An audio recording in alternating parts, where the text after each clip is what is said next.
Donald Trump's criminal enterprise is how we got here and why it matters. So to put it simply, there's a key link between this new conviction of Trump, the person, and the legal accountability for Trump's organizations, which have long been found criminal in our legal system. So let's begin with these two realities. First, last week's news, and then the news that has dogged Trump's organizations for years. There are guilty verdicts. We are looking at count one, guilty. Count two, guilty. Count three, guilty. We're hearing guilty on 1 through 5. Starting with count 6. Count 6, guilty. Count 7, guilty. Count 8, guilty. A total victory for the prosecution here. Count 27, guilty. Count 34, guilty. It's a unanimous jury verdict, unanimous on all counts. That is Trump's guilt. Then there's his top aides across many years.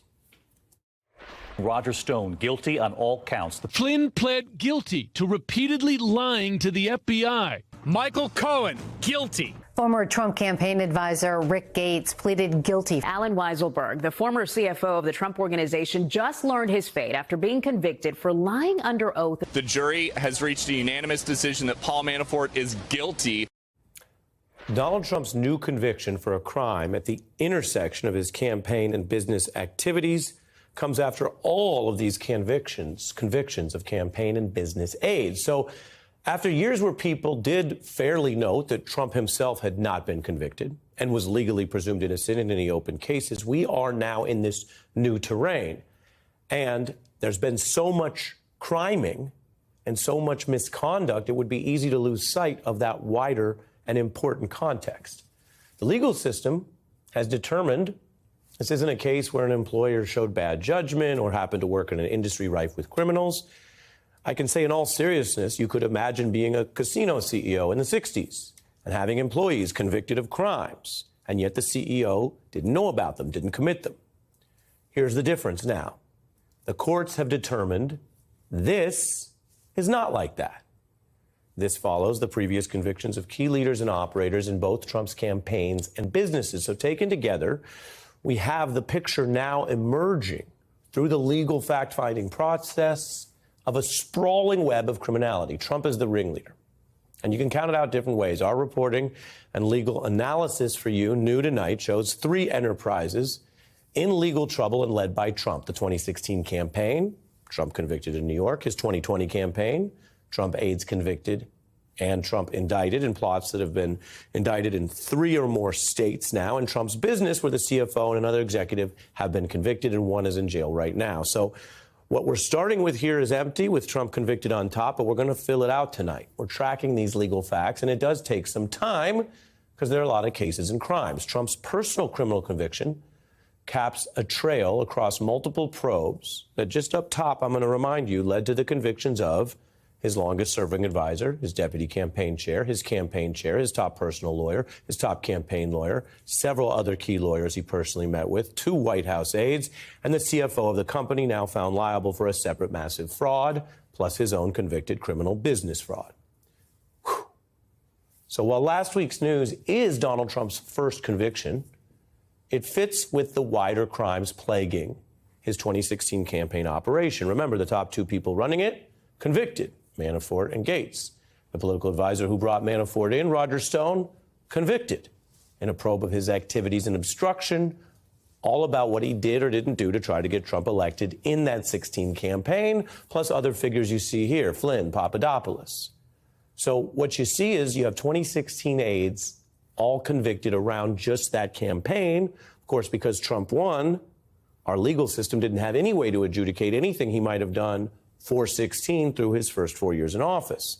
There was also Michael Cohen, a convicted felon in the federal probe of 2016 campaign crime. And then, of course, a witness to the case that ended with Trump's conviction last week. This criminal history, I'm telling you, is key to understanding Trump's role. He was convicted in this trial that, remember, now that we see it all together, featured witnesses who literally detailed their role in 2016 crimes. The tabloid boss Pecker had federal immunity. Cohen had already gone to prison. And then Manafort and Stone, they weren't involved necessarily in a big way in this trial. Their names came up at times here and there. Bannon's name came up as well, but they were convicted for other things after 2016. That's the campaign apparatus. That's a criminal enterprise now that you see the guy at the top and so many people near the top convicted. All of this makes these past convictions all the more important now that Trump's role has been formally found by a jury and through our legal process as the felon at the top. Trump ally Roger Stone found guilty today on all 7 counts, including lying to Congress and obstructing its investigation into Russia. Former Trump campaign advisor Rick Gates pleaded guilty Friday to conspiring against the United States and making false statements to the special counsel. Paul Manafort, guilty, convicted on 8 counts, including false tax returns, failing to file foreign bank account reports, and 2 counts of bank fraud. Michael Flynn and his guilty plea. President Trump's former national security advisor admitting he lied to the FBI. That's just some of the reckoning for Trump's first campaign, while his business has been busted as a civil fraud run by this fellow felon, Allen Weisselberg, who's doing his second Rikers jail stint right now. He was the money man, CFO. He operated as kind of the stand-in decision maker when convicted felon Trump couldn't be there. Just as Michael Cohen was a top Trump org executive convicted of using that role to commit the campaign crime for Trump that was tied into last week's conviction. Allen Weisselberg, the former CFO of the Trump Organization, just learned his fate after being convicted for lying under oath in the former president's civil fraud trial. From Donald Trump's inner circle to a jail cell at Rikers Island, a New York judge sentenced Allen Weisselberg to 5 months behind bars for perjury. His apprentice pal is heading back to Rikers Island for a second time. Today's plea came from the president's disgraced former lawyer, Michael Cohen. Donald Trump's personal lawyer was in federal court in Manhattan again today, pleading guilty to crimes again today, federal crimes that he said involved the president of the United States. Cohen's testimony in this trial was legally limited to Trump's actions there in 2016 and in 17 related to what happened in this case. But there's the wider ranging enterprise here. And you have to look at this. It is criminal when you have the CFO going to prison, civil fraud regarding the whole company. It's criminal when it comes to Trump falsifying records run through the Trump org to cover up another crime, and that's the man at the top. So now we're through 2 out of these 3. All of that covers Trump's crime, convicted aides, but that's all the period before he lost the 2020 election. In other words, you don't even need to reach January 6th and Trump's pending cases in D.C. and Georgia to see how the now convicted felon was already in charge of what you see on your screen. 2 organizations busted for crimes at the top and by people at the top. And you can see why that's bad.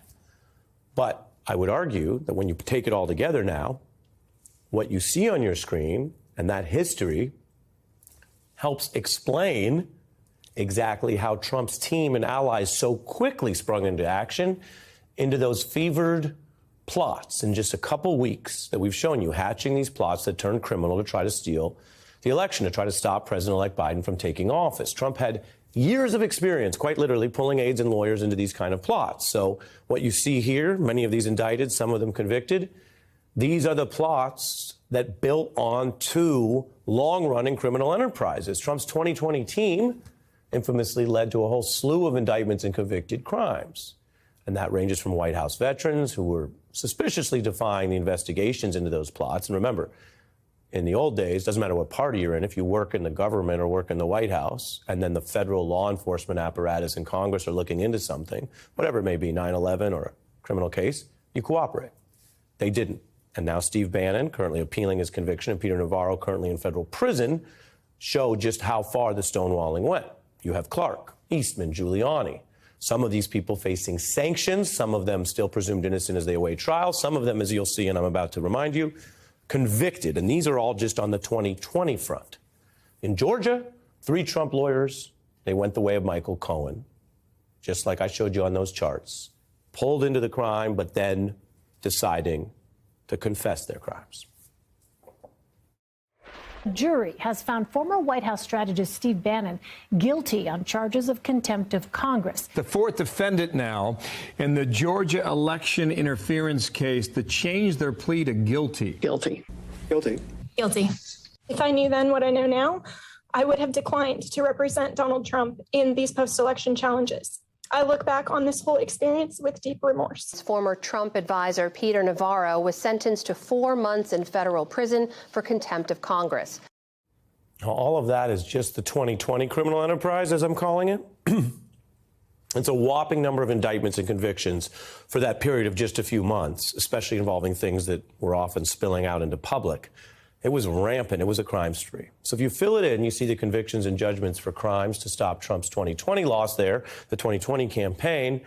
And as those cases grind on, I want to show you on the right there, those are just the convictions.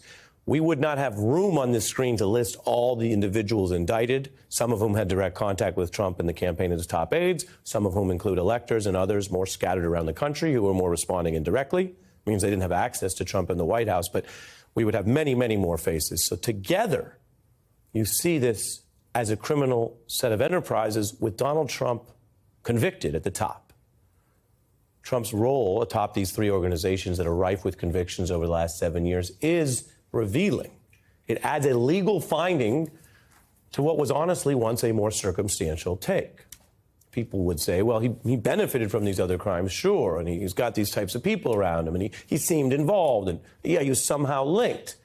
That's what we used to hear. And some of that might have sounded like overly friendly spin. Some of it might sound like what you're supposed to say, particularly if you work in fields that involve fact-checking, law or journalism, where you can't just say because something looks like it's going one direction, it's confirmed. And legally, it was not confirmed. It means something when we say presumed innocent because it hasn't been legally tried. And it means something quite different when you say, as you see atop the chart, person atop these three organizations that had so many crimes and convictions already that he is now convicted. So the line goes up and down these crime sprees. And that's not all tonight. This legal chart that we've prepared for you based on the latest news from last week and tonight's report doesn't actually even mention some other related issues, like Trump's documented role in shaking down Ukraine and the attempted fraud against the Bidens, a plot that failed and might not have been technically illegal, but was a big deal. We didn't mention the open espionage case, which has similar patterns of aides and lawyers on the hook for Trump's conduct, which has been documented by the documents that they had to take back because they were illegally on his property. I didn't mention Trump's personal legal losses as a civil defendant in other very serious cases like the Carroll case. Now, those cases matter, and we've covered them in many ways, but they involve less of this issue of the criminal enterprises, the formal organizational structure under scrutiny. This criminal enterprise question and the evidence, overwhelming evidence, is important. It is a new lens to look at some long existing facts and long running crime sprees across two campaigns and his business, and how his business, a jury has found, was pulled into, of course, covering up a campaign crime. All of this matters. And some of it is so variegated and kind of overwhelming and cut up across different periods of time that people would understandably forget or be fatigued or move on. It's part of what they want. Now, one of the last kind of tendentious responses from Trump allies or people who feel politically and personally they have to defend anything he does, that they just have to say words that they may not even personally believe. One of the responses we've heard from conservatives who used to talk up police and law and order and complying with police and honoring juries, one of the things we've heard from them is that Trump was somehow uniquely targeted, that anyone can become a felon now, that this is only about targeting one person, Donald Trump. Now, that last gasp from people who are on record contradicting that kind of effort to undermine our system, the police do the arresting and the juries do the fact-finding, that last gasp is a weak one. It won't take us long to deal with empirically, because those are factual claims. And think about how they are contradicted by everything we just saw in the last 13 minutes or so. They're not true. They don't make sense. Trump last week was convicted after years of ducking and dodging other cases, and only after at least, depending on how you count and calculate, at least 20 other aides were indicted across different places. 12 of them now convicted, some by their own confessions in Georgia and New York, others by juries of their peers in Virginia for Manafort and New York for others. There's no debate over the Trump aides who pled guilty. They confessed to their crimes for Trump. As Eminem put it so simply, they basically told prosecutors, I am whatever you say I am, guilty. If I wasn't, then why would I say I am? Doesn't get simpler than that. Guilty. Guilty. Guilty. Guilty. They're guilty, legally. This is not an observation. This is not an opinion. This is their words under the pressure of their evidence and their view that confessing to their guilt earlier would be better than having it proven in a system later. Guilty like their boss. A series of crimes committed across 3 organizations in several states and many, many years, convicted across different jurisdictions with different individuals who went through their entire careers, and different prosecutors and different independent witnesses sworn under oath, and different independent judges appointed by both parties, and different juries screened and vetted by both sides with the rights of the defendant protected. All of that together, the former president, now a convicted felon, just like the people he handpicked to run that business and these campaigns surrounded by so many convicted crimes. What's different now is that it has been completely exposed and adjudicated, and it is worse than the last time he was breaking the law to try to win an election.